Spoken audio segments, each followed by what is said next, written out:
O cenário geopolítico normalmente é entendido por uma grande maioria das pessoas como uma síntese dos acontecimentos atuais de nossa sociedade.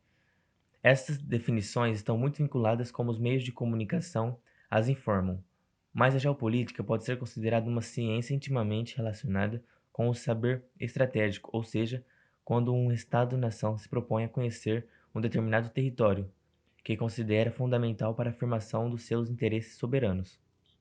O Estado Islâmico é um exemplo bem claro de como entender a geopolítica e seus cenários. Ao decorrer desse vídeo, explicaremos o que é o Estado Islâmico e as suas curiosidades e a relação com as guerras da Síria e do Iraque. O surgimento do Estado Islâmico está diretamente relacionado com a instabilidade gerada pela guerra no Iraque após a invasão norte-americana em 2003.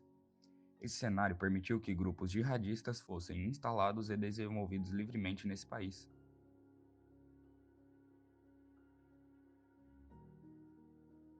Entre esses grupos está a Al-Qaeda, que se instalou no Iraque em 2004 e foi liderada pelo jordaniano Abu Musab, morto em 2006. Com o início da Guerra Civil Iraquiana em 2006, o grupo rompeu com a Al-Qaeda e concentrou suas atenções no Iraque. A partir da Primavera Árabe e da onda de protestos espalhados pelas nações árabes, o Estado Islâmico viu a oportunidade de instalar-se na Síria e, com o início da Guerra Civil Síria, o grupo passou a atuar tanto nesse país quanto no Iraque. Meses depois de ter sido rejeitado pela Al-Qaeda global, o Estado Islâmico declarou a criação de um califado na região sob o seu controle no Iraque e na Síria. Além disso, exigiram a lealdade de muçulmanos e de todo o mundo. O Estado Islâmico do Iraque e Levante é um califado com atuação terrorista que controla regiões no Iraque e na Síria, e baseia sua ideologia em interpretações radicais de determinados princípios do islamismo. Esse califado é um estado governado por uma autoridade religiosa, o califa. Foi criado em 29 de junho de 2014 e espalha o terror sobre as populações das regiões que controla, perseguindo minorias e organizando ataques terroristas em outras partes do mundo. A violência do Estado Islâmico é utilizada para impor o medo e, por conseguinte, respeitos nas regiões que controlam. Com o rígido controle da Sharia, o grupo impõe punições pesadas a todos aqueles que não seguem o Corão, além de perseguir e matar cruelmente qualquer tipo de minoria, como cristãos, curdos, yazidis, homossexuais, etc. O grupo controla hoje muitos campos de exploração de petróleo e gás, e esta atividade é a sua principal fonte de renda. Estima-se que, inclusive, que os rebeldes estejam faturando entre 3 milhões de dólares por dia, com a venda paralela de barris de petróleo, pois os vendem com preços muito mais baixos que aquelas praticadas no mercado internacional.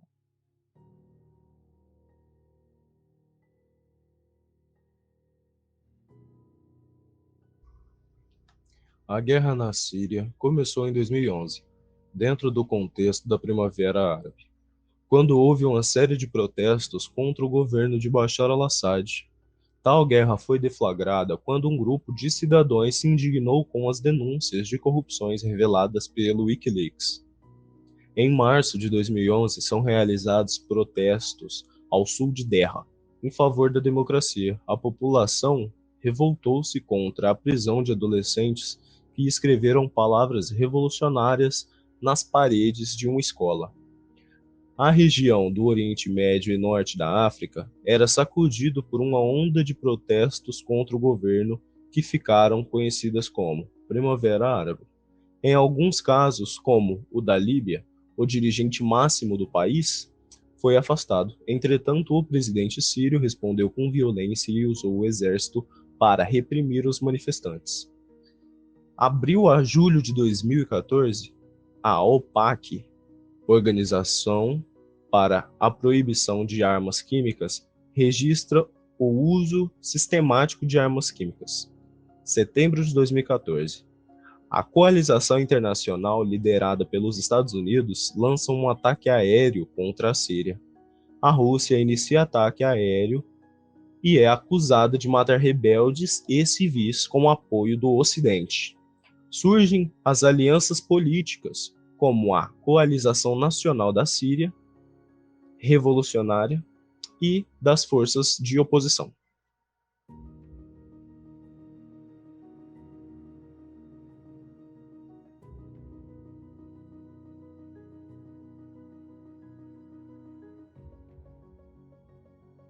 O presidente americano Donald Trump anuncia a retirada das tropas americanas no norte da Turquia. Imediatamente, o presidente desse país, Recep Tayyip Erdogan, inicia o ataque aos curdos, alegando que os mesmos atentavam contra a soberania turca. 320 mil a 450 mil pessoas já morreram no conflito. 1,5 milhão ficaram feridas. 6,7 milhões de refugiados sírios, sendo a Turquia o principal destino com 3,7 milhões. O Brasil, até 2018, tinha concedido a entrada de 3.000 dos 326 sírios. A Líbia abriga a 1,5 milhão de refugiados sírios, que correspondem a 25% da sua população. 6,5 milhões de pessoas foram deslocadas internamente. 1,2 milhões de sírios foram obrigados a deixar suas casas apenas em 2015. Em 18 de fevereiro de 2018, o exército de Bashar al-Assad passou a atacar violentamente a região de Ghouta, reduto que lhe faz oposição. Estima-se que mais de 300 pessoas foram mortas durante o bombardeio. Em 24 de fevereiro de 2018, a ONU decretou uma pausa humanitária a fim de fazer entrar um comboio na zona conflitiva de Ghouta Oriental. Igualmente, o presidente russo Vladimir Putin determinou uma pausa de 5 horas. O objetivo era entregar remédios, roupas e alimentos para os civis, cerca de 400 mil que estavam entre os dois exércitos combatentes. O cessar-fogo, porém, não foi respeitado por nenhum dos lados, e mais mortes ocorreram. A produção de petróleo era de 385 mil barris por dia, isso em 2010. Porém, em 2017, era 8 mil barris por dia. 60,2% do território está controlado pelo exército sírio. O restante do território é dividido entre o Estado Islâmico, curdos e as Forças Democráticas Sírias. 70% da população não tem acesso à água potável. 2 milhões de crianças estão fora de escolas. Antes da guerra, a população síria era de 24,5 milhões. Agora, estima-se que seja de 17,9 milhões de pessoas. A pobreza atinge 80% da população, que não tem condições de acesso a alimentos básicos ou higiene. 15 mil militares de 80 nações estão na linha de frente do conflito.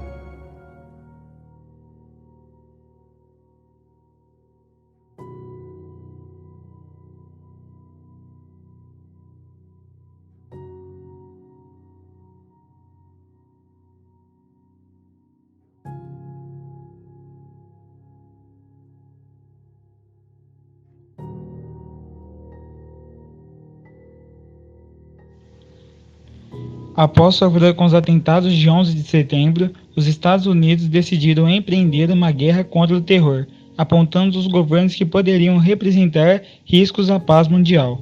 Nesse sentido, o presidente norte-americano George Bush e seu Conselho de Estado passaram a fazer uma campanha política, pregando a intervenção no chamado Eixo do Mal. Entre os países que compunham esse grupo estaria o Iraque, na época liderado pelo ditador Saddam Hussein.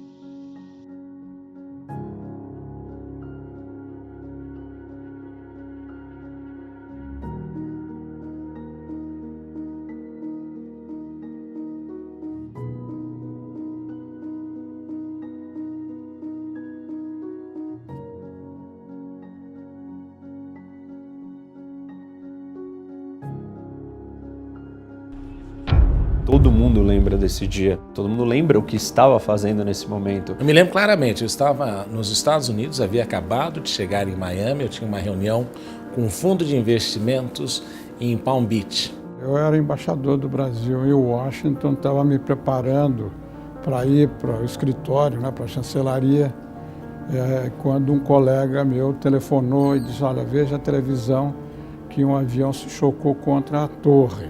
E eu fui atrás de uma televisão e aí eu vi exatamente quando o outro avião se chocou contra a segunda torre. Aí eu fui imediatamente para o escritório, para o meu gabinete lá, tentar falar com o presidente Fernando Henrique. Eu lembro exatamente do dia, do momento, chocado, prestando atenção naquilo que era algo totalmente inconcebível. Os americanos sempre acharam que os oceanos os protegiam e, de repente, internamente houve um ataque. Então, foi um momento muito interessante para estar nos Estados Unidos.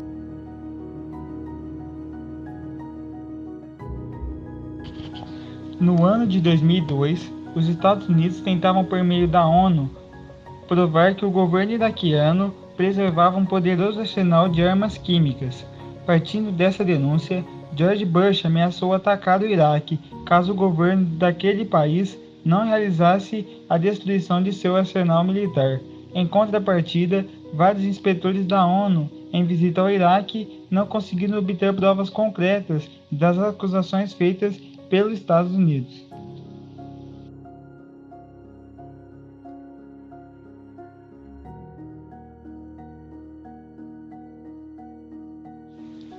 Insistindo na veracidade de suas denúncias, o governo norte-americano pediu autorização do Conselho de Segurança da ONU para que pudesse promover a invasão militar do país.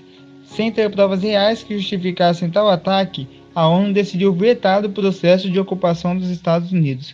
Todavia, ignorando completamente a decisão da ONU, George Bush buscou o apoio do governo britânico para que juntos promovessem a invasão militar do Iraque.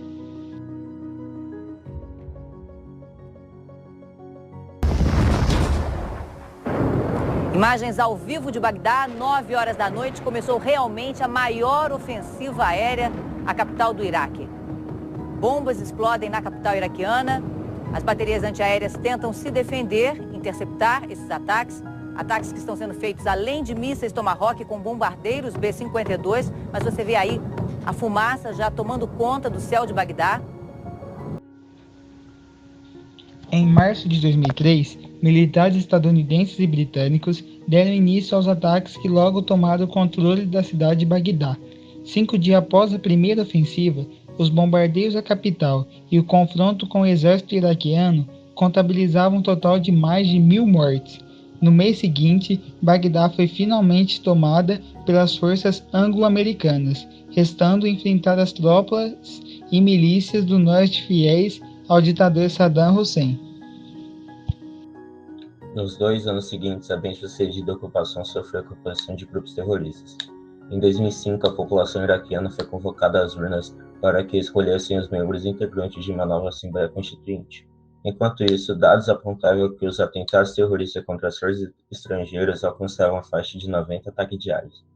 Internamente, os conflitos civis entre lideranças religiosas xiitas e sunitas ameaçavam a estabilidade do Iraque. Durante esse período, dados extraoficiais denunciavam que mais de 100.000 civis foram mortos na guerra.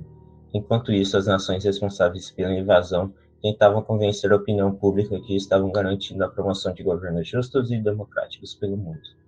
Contudo, ao longo do conflito, os Estados Unidos não conseguiram provar que o Iraque possui um perigoso arsenal bélico de destruição em massa.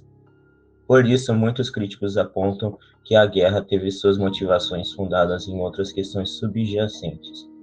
No campo político, o ataque serviria para reafirmar a hegemonia político-militar dos Estados Unidos. Por isso, os atentados de 11 de setembro, além disso, a guerra traria grandes vantagens econômicas para as nações envolvidas com o controle sobre as reservas de petróleo encontradas em território iraquiano.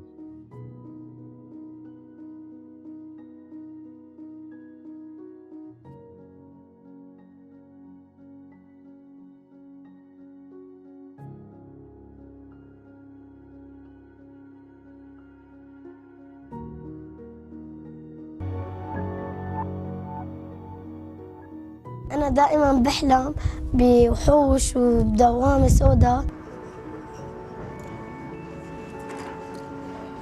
بس أحلى حلم حلمته هو كنت بطل خارق عم ساعد العالم. بتمنى إنه ما تحلم هدول الوحوش والدوامة.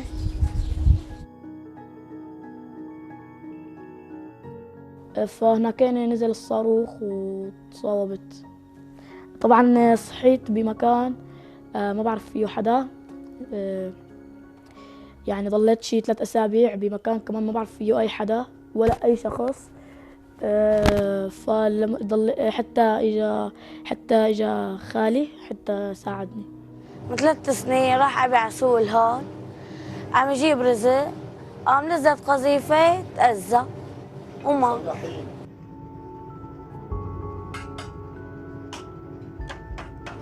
حسيت إنه هيك أنا كبرت وصرت أنا أصرف على العيلة وما في معين غيري.